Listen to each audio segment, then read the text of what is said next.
नमस्कार दोस्तों, मैं हूं संतोष पाठक और आप लोग देखना शुरू कर चुके हैं संतोष पाठक ऑफिशियल यूट्यूब प्लेटफॉर्म। देश की राजधानी दिल्ली में एक बड़ी बैठक हुई। देश की राजधानी दिल्ली में संसद भवन का शीतकालीन सत्र चल रहा है और संसद भवन के शीतकालीन सत्र के दौरान भारतीय जनता पार्टी के राष्ट्रीय संगठन महासचिव बी एल संतोष भागे भागे संसद भवन परिसर पहुंचे। केंद्रीय गृह मंत्री अमित शाह से उनकी मुलाकात हुई। भारतीय जनता पार्टी के राष्ट्रीय अध्यक्ष जेपी नड्डा से उनकी मुलाकात हुई और इसके बाद जेपी नड्डा, अमित शाह, बीएल संतोष को लेकर प्रधानमंत्री नरेंद्र मोदी के पास पहुंचे और फिर प्रधानमंत्री नरेंद्र मोदी की अध्यक्षता में यह उच्च स्तरीय बैठक हुई। 4 नेता मौजूद थे। प्रधानमंत्री नरेंद्र मोदी, भारतीय जनता पार्टी के राष्ट्रीय अध्यक्ष जेपी नड्डा और सरकार और संगठन दोनों को चलाने वाले केंद्रीय गृह मंत्री अमित शाह और भारतीय जनता पार्टी के राष्ट्रीय संगठन महासचिव बीएल संतोष। और इन 4 लोगों की मीटिंग में कुछ फैसला हुआ। इन 4 लोगों की बैठक में एक बड़ा फैसला हुआ। जो संदेश लेकर आए थे बीएल संतोष, वो संदेशा उन्होंने सुना दिया और उस संदेशे के सुनाए जाने के बाद भारतीय जनता पार्टी की उच्च स्तरीय बैठक, इस बैठक में खलबली मच गई और फिर बताया जा रहा है कि एक बड़ा फैसला करने का मन बना लिया गया। ये बड़ा फैसला क्या है और इसका असर आने वाले दिनों में क्या पड़ेगा, वो बताने के लिए मैं आपके सामने आया हूं। तो आज की इस बड़ी स्टोरी की शुरुआत करने से पहले आपसे एक अपील करूंगा, आपसे एक आग्रह करूंगा। 1 वर्ष का समय हो गया। पिछले 1 वर्ष में आप लोगों ने भरपूर प्यार दिया, भरपूर साथ दिया, भरपूर सहयोग और भरपूर समर्थन दिया। कुछ वीडियो डिलीट हुए, नहीं तो हो सकता है कि हमारे परिवार का जो कारवां है, आज वो काफ़ी आगे होता। लेकिन फिर भी आप लोगों का प्यार, साथ, सहयोग, समर्थन और समर्पण जिस तरह से हमें मिला है, उसके लिए हम अपनी पूरी टीम की तरफ से आपके प्रति आभार व्यक्त करते हैं और आपसे अनुरोध करते हैं कि आप अपना प्यार, साथ, सहयोग, समर्थन और समर्पण इसी तरह से बनाए रखिएगा। अब आते हैं आज की इस स्टोरी पर, आज की इस बड़ी स्टोरी पर। कुछ दिन पहले, परसों राष्ट्रीय स्वयंसेवक संघ के मुखिया सरसंघचालक मोहन भागवत के दूत के तौर पर अरुण कुमार लखनऊ गए थे और नरेंद्र मोदी अमित शाह के दूत के तौर पर जेपी नड्डा भी जोड़ लेता हूं, कागजी ही सही लेकिन पार्टी के राष्ट्रीय अध्यक्ष तो है। तो नरेंद्र मोदी, अमित शाह और जेपी नड्डा के दूत के तौर पर भारतीय जनता पार्टी के राष्ट्रीय संगठन महासचिव बीएल संतोष भी लखनऊ गए थे। एक होटल में रुके, कई नेताओं से मुलाकात की, उस क्षेत्र से जुड़े आरएसएस के प्रचारकों से भी बात हुई, मुलाकात हुई और इसके बाद मुख्यमंत्री आवास पर एक बड़ी बैठक हुई। किसकी अध्यक्षता में हुई कह नहीं सकते, लेकिन घर मुख्यमंत्री का था, मुख्यमंत्री योगी आदित्यनाथ का। जब तक वो मुख्यमंत्री है तब तक वो उनका घर है, तो उनको हम मेजबान कह सकते हैं। तो उस बैठक में मुख्यमंत्री योगी आदित्यनाथ मौजूद रहे, उनके दोनों डिप्टी सीएम, जिनकी तस्वीरें वो छापना भूल जाते हैं, जिनका नाम लेना वो सोशल मीडिया पर भूल जाते हैं, वो दोनों उप मुख्यमंत्री केशव प्रसाद मौर्य और ब्रजेश पाठक भी उस बैठक में मौजूद रहे। भारतीय जनता पार्टी के वर्तमान में जो यूपी प्रदेश अध्यक्ष हैं, बिल्कुल नड्डा की तरह ही कार्यकाल बढ़ता जा रहा है, बढ़ता जा रहा है, पता नहीं कैसे। वो भी उस बैठक में मौजूद थे और उसी दिन जिनका जन्मदिन था, यूपी बीजेपी के संगठन महासचिव भी मौजूद थे धर्मपाल साहब और आरएसएस से कई अन्य नेता भी उस बैठक में मौजूद थे, बड़ी बैठक में मौजूद थे। कुछ और लोग हो सकते हैं, आवाजाही होती रही हो, लेकिन उसके बारे में बहुत ज्यादा डिटेल नहीं है, इसलिए उन तमाम लोगों के नाम लेने का कोई मतलब नहीं है। लेकिन एक बड़ी बैठक हुई, घंटों तक बैठक हुई। अब उस बैठक में कुछ ऐसा, सबसे पहले तो मैं बता दूं कि एक अलग तरह की बिरादरी है जो कहती है कि भैया ऐसा शो करती है कि बिल्कुल संग तलवार लेकर खड़ा हो गया योगी आदित्यनाथ को कि नहीं अभी इस्तीफा लिखिए अपने हाथ से, अभी इस्तीफा टाइप करवाइए। इस तरह की बैठकों में ऐसा होता नहीं। संघ नेताओं की जबान वैसे भी बहुत मीठी होती है और बड़ा घुमा फिरा के वो बात करते हैं, सीधे सीधे बात नहीं करते। इस महत्वपूर्ण बैठक में नागपुर के मौसम, महाराष्ट्र के मौसम, दिल्ली के मौसम, उत्तर प्रदेश और लखनऊ के मौसम पे भी चर्चा हुई। राजनीतिक मौसम पे नहीं, उससे पहले एक्चुअल मौसम पे चर्चा हुई। प्रधानमंत्री तो संसद भवन के बाद शीतकालीन सत्र के पहले दिन ही कह चुके हैं प्रदूषण से करा रही जनता को कि मौसम का मजा लीजिए। तो मौसम को लेकर कई तरह की बातें हुई, संगठन को लेकर कई तरह की बातें हुई, कई तरह के जो फीडबैक आए थे वो फीडबैक दिए गए, कई तरह के जो उदाहरणों का इस्तेमाल करते हुए बड़ी बड़ी बातें करने की कोशिश की गई। आरएसएस की तरफ से जो गए थे भागवत साहब के दूत, वो अपनी भूमिका भरपूर निभा रहे थे। बहुत सारी बातें वो इशारों-इशारों में कहने की कोशिश कर रहे थे, लेकिन अचानक योगी आदित्यनाथ साहब थोड़े से गंभीर हुए, शब्दों में थोड़ी-सी तल्खी थी और सीधे-सीधे उन्होंने कहा कि जो भी आप कहना चाहते हैं, वो खुल कर के। अब आरएसएस के नेता थोड़ा संभल गए, बीएल संतोष साहब भी थोड़ा संभल गए।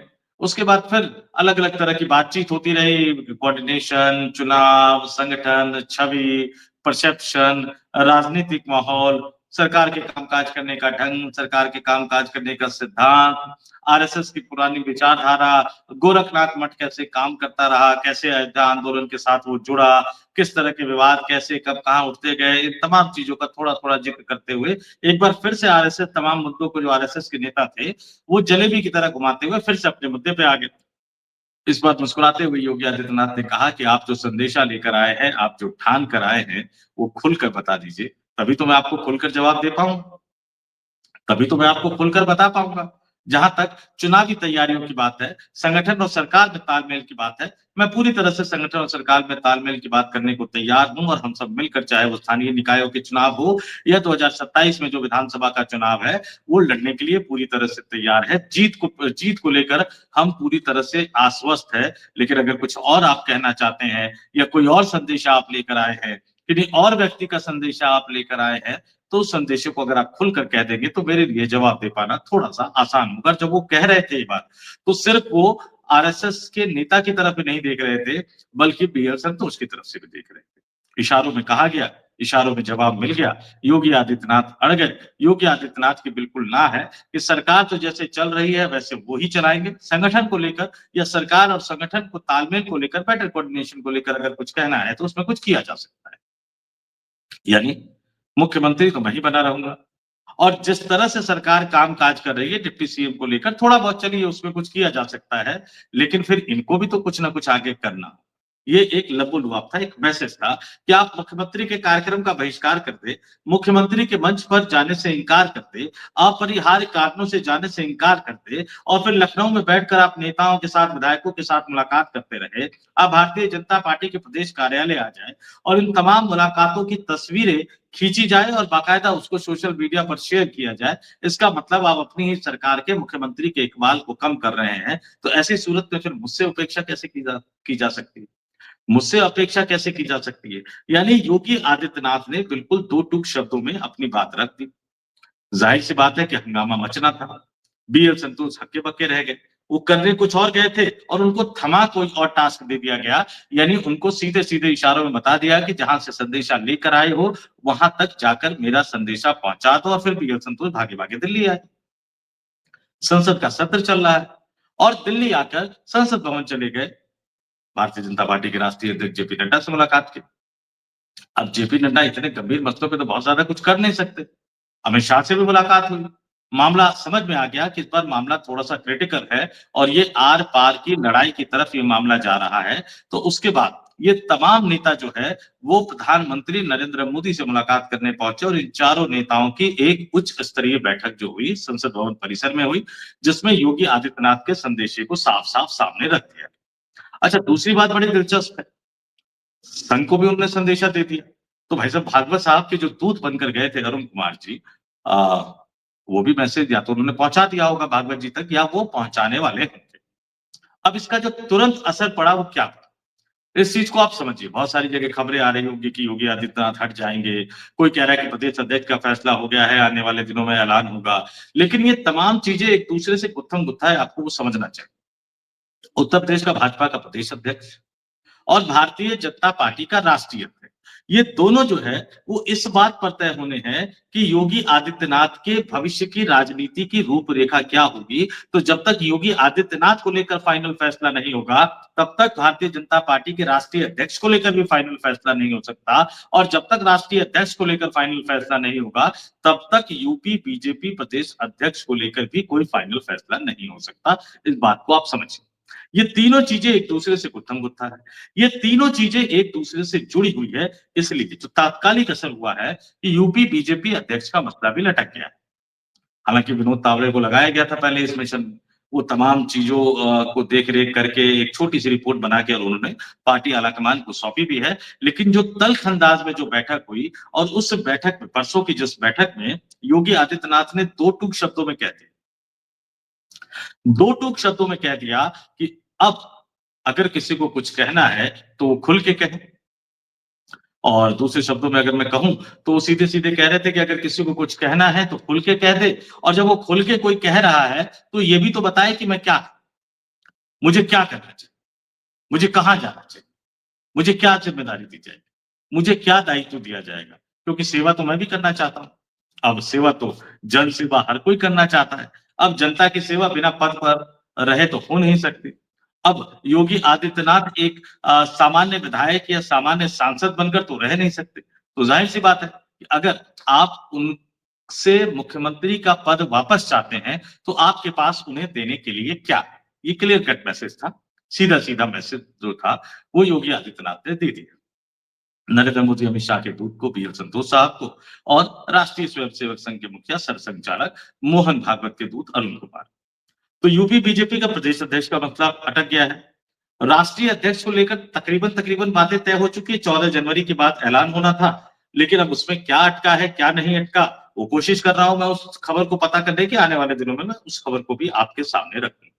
लेकिन अब जो सबसे बड़ी खबर मैं आपको बताने जा रहा हूं कि प्रधानमंत्री के साथ बैठक में हुआ क्या, और अगर योगी आदित्यनाथ इस्तीफा नहीं देने पर अड़ जाते हैं, तो फिर योगी आदित्यनाथ के साथ क्या किया जा सकता है। दो चीज, तीन चीजें आप ध्यान रखिए।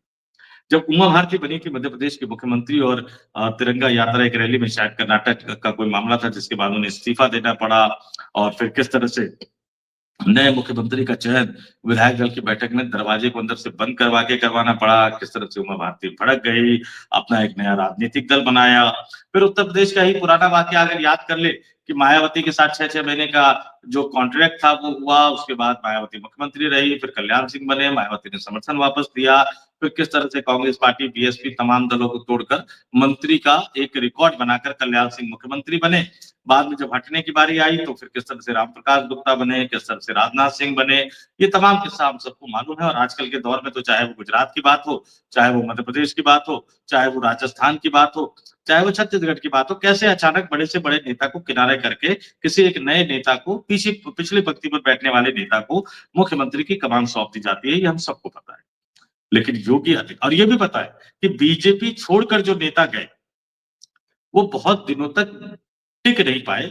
उनका जनाधार पूरी तरह से खत्म हो गया, यानी बीजेपी से जाने वाले नेताओं का राजनीतिक भविष्य अंधकार में चला जाता है। मोटे तौर पर ये अब तक साबित हो गया है। योगी आदित्यनाथ भी इसको जानते हैं। तो जाहिर सी बात है कि बीजेपी से वो बगावत तो नहीं कर सकते। तो जब तक वो पद पर है, तब तक तो बहुत सारी बातें कह ही सकते हैं। क्योंकि बीजेपी या गुजराती आलाकमान अभी, अगर 400 लोकसभा सांसद होते तो चलिए मान लेते, लेकिन आज की तारीख में जो बीजेपी आलाकमान है वो जबरदस्ती उनसे इस्तीफा लिखवा लेने की हालत में नहीं है। ये अलग बात है कि गुजरात गुजरात की जो पूर्व मुख्यमंत्री आनंदीबेन पटेल, वो भी उत्तर प्रदेश की अभी राज्यपाल है, लेकिन इसके बावजूद अभी जो राजनीतिक परिस्थितियां हैं वो योगी आदित्यनाथ के साथ जबरदस्ती नहीं की जा सकती, कोई नहीं कर सकता। योगी आदित्यनाथ भी जानते हैं कि एक बार अगर उन्होंने पद छोड़ दिया, उसके बाद वो कुछ भी मांगते रहे या बगावत ही कर दे, फिर ना कोई उनकी सुनने वाला होगा, ना कोई उनके साथ खड़ा होगा। उनका अपना एक युवा वाहिनी का जो संगठन है, उसका जनाधार हराने के लिए तो इस्तेमाल आ सकता है कि वो बीजेपी को चुनाव में हरा सकते हैं, इस बात में कोई दो राय नहीं है, लेकिन वो उस संगठन के बल पर चुनाव जीत नहीं सकते। शायद 5, 10, 15 विधायक भी जिताकर नहीं ला सकते। ये बात भी बिल्कुल सच है। तो इसलिए योगी आदित्यनाथ जानते हैं कि जब तक मुख्यमंत्री की कुर्सी उनके पास है, तब तक वो मजबूत है, और इसलिए वो तमाम मोल-भाव कर लेना चाहते हैं। अब क्या होगा? अब कैसे बात आगे बढ़ेगी? क्योंकि गुजराती लॉबी को न केवल उत्तर प्रदेश का मुख्यमंत्री तय करना है, बल्कि भारतीय जनता पार्टी का राष्ट्रीय अध्यक्ष भी तय करना है, जो 2029 तक उनकी लॉबी की मजबूती में कोई सेंध न लगाए। ध्यान से सुनिएगा मेरी बात। जो 2029 तक, बल्कि 2029 के लोकसभा चुनाव में भी उनकी मजबूती में कोई सेंध न लगाए। लेकिन वो यूपी को ऐसे छोड़ नहीं सकते। यूपी को योगी आदित्यनाथ के भरोसे वो छोड़ नहीं सकते। पूरी तरह से योगी आदित्यनाथ के हाथ में वो छोड़ नहीं सकते, और अब जब आमने-सामने की लड़ाई हो गई और तब अगर आप योगी को छोड़ देते हैं, तो उनका मन तो और ज़्यादा बढ़ जाएगा। ये आमतौर पर ये माना जा रहा है, आमतौर पर ये चर्चा हुई। लेकिन वहीं एक हालात और भी है। मैं पिछले कई स्टोरी में कह चुका हूँ कि अब उत्तर प्रदेश की सरकार में या तो योगी आदित्यनाथ रहेंगे या केशव प्रसाद मौर्य रहेंगे। दोनों ही कंटिन्यू करते रहे 2027 तक, अब ये संभव नहीं। इस बात की संभावना नहीं। बिहार विधानसभा चुनाव से ठीक पहले केशव प्रसाद मौर्य को बिहार प्रदेश का सह चुनाव प्रभारी बनाकर एक तरह से क्रेडिट देने का एक जो कोशिश की गई थी, उसमें तो गुजराती लॉबी कामयाब हो गई है। बिहार चुनाव के क्रेडिट लेने के मामले में योगी आदित्यनाथ पर 20 साबित हुए केशव प्रसाद मौर्य। सूचना विभाग ने भी डाल दिया उनका भाई भाई क्रेडिट देते हो। एक कार्यक्रम में मुख्यमंत्री उनको बता दिया गया कि कई तरह की बातें हैं, तो अब दोनों का एक साथ एक ही सरकार में रह पाना संभव नहीं है और योगी आदित्यनाथ पद छोड़ने को तैयार है। राजनाथ सिंह भी आजकल अपनी सीमाओं का एक तरह से अतिक्रमण करके जो उनका स्टाइल ऑफ पॉलिटिक्स नहीं रहा है, वो सीधे-सीधे जवाहरलाल नेहरू पर हमला बोलते हुए नजर आ रहे हैं, जो आमतौर पर राजनाथ सिंह इस तरह के बयानों से बचते नजर आते हैं। तो ये बीजेपी की राजनीति क्योंकि योगी आदित्यनाथ अगर किसी समझौते के फॉर्मूले के तहत दिल्ली आएंगे, तो टॉप 5 मंत्रालय में जरा देख लीजिए, अगर वो प्रधानमंत्री नहीं बनते क्योंकि नरेंद्र मोदी छोड़ने को तैयार नहीं, गृह मंत्री अमित शाह छोड़ेंगे नहीं, वित्त मंत्रालय निर्मला सीतारमण के पास है, उनके पास वित्तीय संस्थाएं हैं, सेबी है, बैंक है, अडानी साहब के इंटरेस्ट भी जुड़े हुए तो वित्त मंत्रालय तो योगी आदित्यनाथ के हाथ में जाएगा नहीं। अब इसके अलावा विदेश मंत्रालय, अब एस जयशंकर साहब की अपनी एक अलग खूबी है, उनका एक अलग काम है। वैसे भी लोग ये कहते हैं कि विदेश मंत्रालय जो है, वो शायद शशि थरूर का इंतजार कर रहा है। अब कितना सच है, कितना गलत है, ये तो आगे पता लगेगा, लेकिन ये कहा जा रहा है। तो कुल मिलाकर जो उनके पास मंत्रालय बचता है, वो रक्षा मंत्रालय बचता है और वैसे भी पीओके को लाने का वो बयान दे चुके, तो राजनाथ सिंह की जगह पर उनको आना है और इसलिए राजनाथ सिंह भी अब एग्रेसिवली बयान देने की कोशिश कर रहे हैं। अब आता हूँ मूल सवाल पर और अपनी स्टोरी के आखिरी हिस्से पर। अगर योगी आदित्यनाथ और केशव प्रसाद मौर्य एक ही सरकार में नहीं रह सकते, तो सीएम और डिप्टी सीएम यानी मुख्यमंत्री और उप मुख्यमंत्री बनकर तो होगा क्या? जो हमारे सूत्र ये बता रहे हैं कि ऐसी सूरत में भारतीय जनता पार्टी प्रदेश में चूंकि बीजेपी ये सोच रही है कि अखिलेश यादव के पीडीए की काट के लिए किसी पिछड़े समाज से आने वाले व्यक्ति को मुख्यमंत्री बनाया जाए और साथ ही किसी अगले कास्ट के व्यक्ति को जो है वो प्रदेश अध्यक्ष की कमान सौंपी जाए। लेकिन चूंकि योगी आदित्यनाथ मुख्यमंत्री का पद छोड़ने को तैयार नहीं है, तो फिर केशव प्रसाद मौर्य योगी आदित्यनाथ के मंत्रिमंडल से इस्तीफा देंगे। जी हाँ, आपने बिल्कुल ठीक से ही सुना कि अगर योगी मुख्यमंत्री बने रहेंगे और किसी भी सूरत में उनको हटा पाना संभव नहीं होगा, तो फिर केशव प्रसाद मौर्य योगी आदित्यनाथ के मंत्रिमंडल से इस्तीफा देंगे और फिर वो प्रदेश संगठन की कमान संभालेंगे, राष्ट्रीय संगठन की नहीं, प्रदेश संगठन की कमान संभालेंगे, जो 2017 के विधानसभा चुनाव के समय भी थे और प्रदेश अध्यक्ष के तौर पर एक पैरेलल व्यवस्था खड़ी करने की कोशिश की जाएगी, यानी सरकार के मुखिया योगी आदित्यनाथ और उनके साथ पूरी तरह से असहयोग करने वाले संगठन के मुखिया केशव प्रसाद मौर्य। इस तरह की स्थिति बनती जा रही है। तो इंतजार कीजिए, आने वाले दिनों में ये लड़ाई बहुत दिलचस्प मोड़ लेती हुई नजर आ रही है। या तो योगी आदित्यनाथ गुजराती आलाकमान का फॉर्मूला मानेंगे और अगर वो नहीं मानेंगे तो केशव प्रसाद मौर्य का योगी मंत्रिमंडल से इस्तीफा देना बिल्कुल तय है, निश्चित है और उनका इस्तीफा देने के बाद फिर उत्तर प्रदेश भारतीय जनता पार्टी का अध्यक्ष बनना बिल्कुल तय है और अगर समझौते के तहत सब कुछ हो गया कि योगी दिल्ली आ जाते हैं, तो फिर कई नेताओं के भाग्य बदलेंगे, कई नेताओं के सितारे बदलेंगे। यूपी के मुख्यमंत्री की कमान अभी भी 90% उस स्थिति में ये तय है कि केशव प्रसाद मौर्य के पास जाए, लेकिन खेला कभी भी हो सकता है। 2017 में भी उनके साथ खेला हो गया। मनोज सिन्हा शपथ ग्रहण की तैयारी करने लग गए थे, अचानक उनके साथ भी खेला हो गया। योगी आदित्यनाथ ऊपर आ गए।